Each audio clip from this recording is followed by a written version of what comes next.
वह बहुजन समाज पार्टी की राष्ट्रीय अध्यक्ष एवं देश के सबसे बड़े प्रदेश उत्तर प्रदेश की 4 बार रही यशस्वी मुख्यमंत्री और साथ ही लोकसभा व राज्यसभा की कई बार रही सम्मानित सांसद तथा देश में सामाजिक परिवर्तन एवं आर्थिक मुक्ति मूवमेंट की महानायिका, बहुजन समाज पार्टी के संस्थापक एवं मसीहा माननीय श्री कांशीराम जी की एकमात्र रही उत्तराधिकारी व आयरन लेडी परम आदरणीय बहन जी अब उनके सम्मान में अपने विचार व्यक्त करेंगी तथा पार्टी व मूवमेंट के हित में भी कुछ दिशा निर्देश देंगी। आदरणीय माननीय बहन जी। बाबा साहब अमर रहे, बाबा साहब अमर रहे, माननीय श्री आनंद जी जिंदाबाद। उत्तर प्रदेश के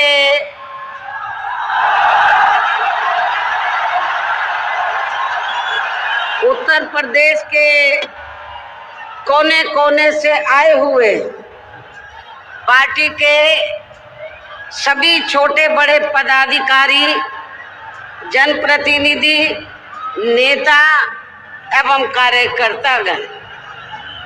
जैसा कि आप लोगों को ये विदित है कि आज बहुजन समाज पार्टी के जन्मदाता एवं संस्थापक मान्यवर श्री कांशीराम जी की 19वीं पुण्यतिथि है और आज के ही दिन उनका लंबी बीमारी के कारण देहांत हुआ था, जो अब हमारे बीच में नहीं रहे हैं। लेकिन बहुजन समाज के हित में इनका समर्पित रहा संपूर्ण जीवन हमारे लिए हमेशा यादगार व अमर रहेगा। ऐसे महान व्यक्तित्व को आज मेरे साथ साथ आप लोग भी अपार संख्या में अर्थात लाखों लाखों की संख्या में यहाँ यूपी की राजधानी लखनऊ में बीएसपी की रही सरकार द्वारा इनके सम्मान में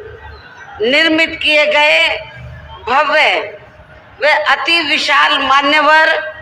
श्री कांशीराम जी स्मारक स्थल पर इनको अपने श्रद्धा सुमन अर्पित करने के लिए पहुँचे हैं। हालांकि आप लोगों को ये भी मालूम है कि इनके सम्मान में बनाए गए इस स्थल के कुछ हिस्सों की समय से मरम्मत नहीं होने की वजह से आप लोग भी पिछले कुछ समय से यहाँ इनकी प्रतिमा पर अपने पुष्प अर्पित नहीं कर पा रहे थे। लेकिन अब यहाँ मरम्मत का अधिकांश कार्य पूरा हो जाने के बाद इस बार मेरे साथ साथ आप लोग भी भीड़ के मामले में अपना पिछला खुद का सभी रिकॉर्ड तोड़ते हुए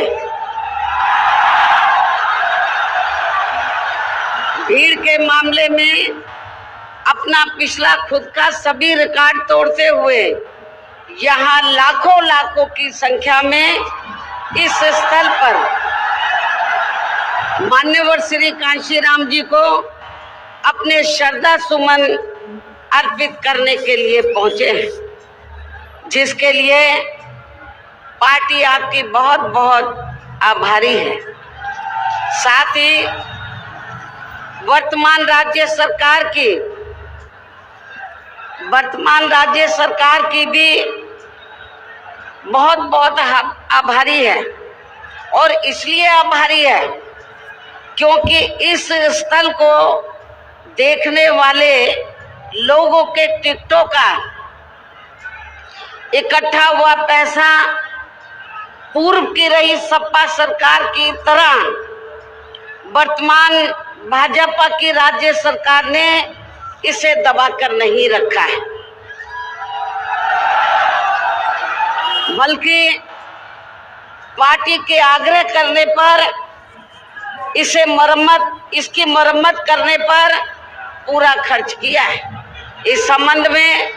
मैं आप लोगों को ये बताना चाहती हूँ, जब यूपी में हमारी सरकार थी और ये माननीय श्री कांशीराम जी के आदर सम्मान में ये जो विशाल स्मारक स्थल जब बनाया गया था, तो हमने उसी समय हमारी सरकार ने ये व्यवस्था की थी कि हम देखने वालों के लिए इस पर हम टिकट की व्यवस्था करेंगे और इसका जो पैसा आएगा टिकट का, तो वो किसी और मद पर खर्च नहीं किया जाएगा, बल्कि जितने भी उत्तर प्रदेश की राजधानी लखनऊ में जो स्मारक बने हैं, पार्क बने हैं, तो उनके रख रखाव पर खर्च किया जाएगा। तो ये हमने व्यवस्था की थी। लेकिन दुख की बात यह है कि जब वर्तमान भाजपा की सरकार से पहले यहाँ सपा की सरकार थी, तो सपा की सरकार ने उस टिकट के पैसे को दबा कर रखा, एक पैसा खर्च नहीं किया इनके रख रखाव पर, और हालत बड़ी जर्जर हो गई थी स्थलों की। यही नहीं, और भी स्थल थे, पार्क थे, उनकी हालत बड़ी खराब हो गई थी। तो तब मैंने उत्तर प्रदेश के मुख्यमंत्री जी को ये कहा, लिखित चिट्ठी के जरिए उनसे रिक्वेस्ट किया कि हम आपसे ये नहीं कहते कि दूसरे मद का पैसा आप इनके रख रखाव पर लगाओ, तो जो देखने वालों का टिकटों का पैसा काफी बड़ी तादाद में इकट्ठा हो गया है गवर्नमेंट के पास, उस पैसे को इनके रख रखाव पर लगाया जाए। तो उत्तर प्रदेश की वर्तमान भाजपा की सरकार ने इस मामले को दिखवाया पूरा, और उसके बाद उन्होंने हमें कमिट किया, प्रॉमिस किया कि हम जो भी पैसा टिकटों को आया है हम दूसरे मद पे नहीं लगाएंगे, बल्कि इन स्थलों के रख रखाव पर लगाएंगे। उन्होंने ये लगाया, इसलिए हमारी पार्टी उनकी आभारी है। लेकिन वहीं दूसरी तरफ समाजवादी पार्टी की जब यूपी में सरकार थी और ये स्थल बन चुके थे, तो उन्होंने इनके रख रखाव पर कोई पैसा खर्च नहीं किया, टिकटों का पैसा दबा कर रख लिया। लेकिन जब अब वो सत्ता से बाहर है समाजवादी पार्टी, तो अभी 2-3 दिन पहले वो मीडिया में खबर छपवा रहे थे कि हम माननीय श्री कांशीराम जी के सम्मान में संगोष्ठी करेंगे। लेकिन जब वो सरकार में रहते हैं तो ना उन्हें पीडीए याद आता है और ना माननीय श्री कांशीराम जी की जयंती और ना ही पुण्यतिथि उनको याद आती है सरकार में रहकर। लेकिन जब वो सत्ता से बाहर हो जाते हैं तो समाजवादी पार्टी को फिर याद आता है कि हमें संगोष्ठी करनी चाहिए। मैं सपा मुखिया अखिलेश यादव से मैं ये पूछना चाहती हूँ, यदि माननीय श्री कांशीराम जी के प्रति आपका इतना ही आदर सम्मान था, तो जब यूपी में मेरी सरकार थी तो मेरी सरकार ने अलीगढ़ मंडल में कासगंज के नाम से अलग से जिला बनाया, उस जिले का नाम माननीय श्री कांशीराम जी नगर के नाम से रखा था। लेकिन जैसे ही समाजवादी पार्टी पावर में आई, उन्होंने नाम बदल दिया। माननीय श्री कांशीराम जी के नाम पर हमने कॉलेज, यूनिवर्सिटी, अनेकों संस्थानों के नाम रखे,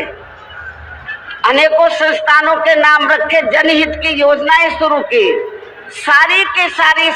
अधिकांश जो बड़ी बड़ी योजनाएं थी वो सभी के सभी इन्होंने बंद कर दी समाजवादी पार्टी की सरकार ने। ये इनका दोगला या दोहरा चरित्र नहीं है तो क्या है? जब ये सत्ता में रहते हैं ना इनको पीडीए याद आता है और ना पीडीए के जो संत गुरु और महापुरुष है वो भी याद नहीं आते हैं। जब ये सत्ता से बाहर हो जाते हैं तब इनको हमारे संत गुरु और महापुरुष याद आते हैं। तो ऐसे दोगले लोगों से आप लोगों को बहुत ही सावधान रहने की जरूरत है। और अब मैं माननीय श्री कांशीराम जी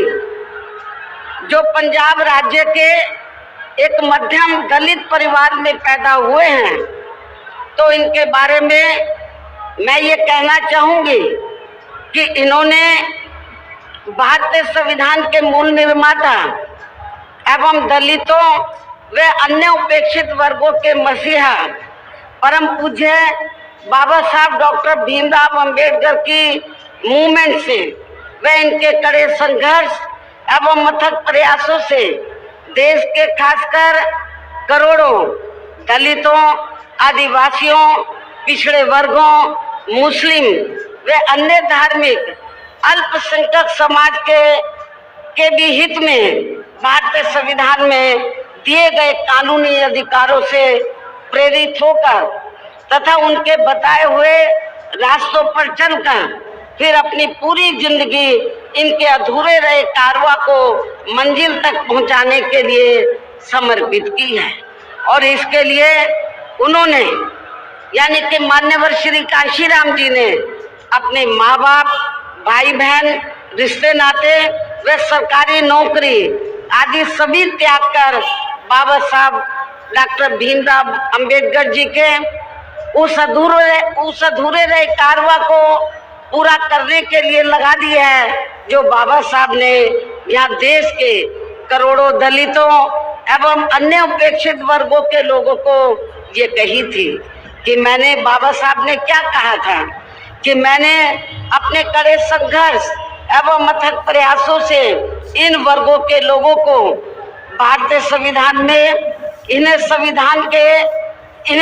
स्वाभिमान के साथ जिंदगी व्यतीत करने व खुद अपने पैरों पर खड़े होने के लिए कानूनी अधिकार तो जरूर दिला दिए हैं, लेकिन उनका सही से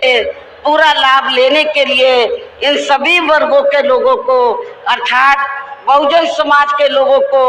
आपस में एकजुट होकर व इन्हें अपने विशाल वोटों के जरिए यहाँ केंद्र एवं राज्यों की भी राजनीतिक सत्ता के मास्टर चाबी खुद अपने हाथों में लेनी होगी। ये परम पूज्य बाबा साहब डॉक्टर अंबेडकर ने कहा था, तभी फिर इनका वास्तव में सही से विकास व उत्थान आदि हो सकता है और तभी फिर ये लोग स्वाभिमान के साथ अपनी पूरी जिंदगी व्यतीत कर सकते हैं। क्योंकि इस मामले में बाबा साहब डॉक्टर भीमराव अंबेडकर जी का ये कहना था कि देश में राजनीतिक सत्ता वह एक ऐसी मास्टर चाबी है जिसके जरिए इन वर्गों के लोग अपनी सभी समस्याओं का समाधान खुद कर सकते हैं। साथ ही ये लोग भी यहाँ अन्य वर्गों की तरह पूरे आत्मसम्मान व स्वाभिमान के साथ अपनी खुशहाल जिंदगी व्यतीत कर सकते हैं। और इसके लिए बाबा साहब डॉक्टर भीमराव अंबेडकर जी ने इन वर्गों के लोगों को जो भी रास्ते दिखाए तो वो उनके जीते जी तो पूरे नहीं हो सके थे, जिन्हें फिर उनके देहांत के बाद उन रास्तों पर चलने